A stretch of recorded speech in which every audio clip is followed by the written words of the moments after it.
नमस्कार मेरे प्यारे साथियों, केपी स्टोरी 0.3 में आपका स्वागत है। वीडियो को पूरा देखना और चैनल पर नए हो तो चैनल को सब्सक्राइब कर दो।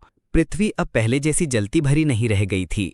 लाखों सालों की ठंडक और पानी के इकट्ठा होने से ये अब नीले महासागरों और काले भूरे पत्थरों से ढकी हुई एक अद्भुत जगह बन चुकी थी। लेकिन असली सवाल यही था कि जीवन की शुरुआत कहाँ से हुई। लगातार गिरते उल्कापिंड और ज्वालामुखियों से निकली गैसें पानी में घुलने लगीं। इससे महासागरों में एक प्राइमोर्डियल सूप बना, यानी रसायनों से भरा हुआ मिश्रण। यहीं से जीवन की पहली सीढ़ी शुरू हुई। वैज्ञानिक मानते हैं कि उस समय आकाश में लगातार बिजली चमकती थी।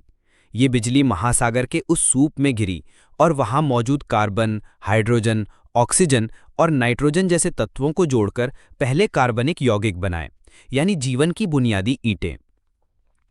करीब 1953 में वैज्ञानिक स्टैनली मिलर और हैरोल्ड यूरे ने प्रयोग करके दिखाया कि यदि पानी, मीथेन, अमोनिया और हाइड्रोजन को मिलाकर बिजली जैसी ऊर्जा दी जाए तो अमीनो एसिड यानी एमिनो एसिड बन सकते हैं।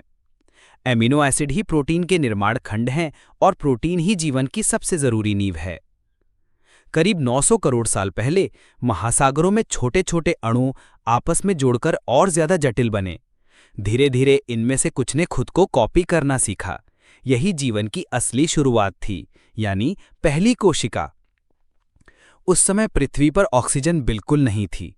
पहले जीव छोटे छोटे सूक्ष्म जीवाणु थे जो ऑक्सीजन के बिना ही जीते थे। वे ऊर्जा पाने के लिए समुद्र में घुले खनिज और रासायनिक यौगिकों का इस्तेमाल करते थे।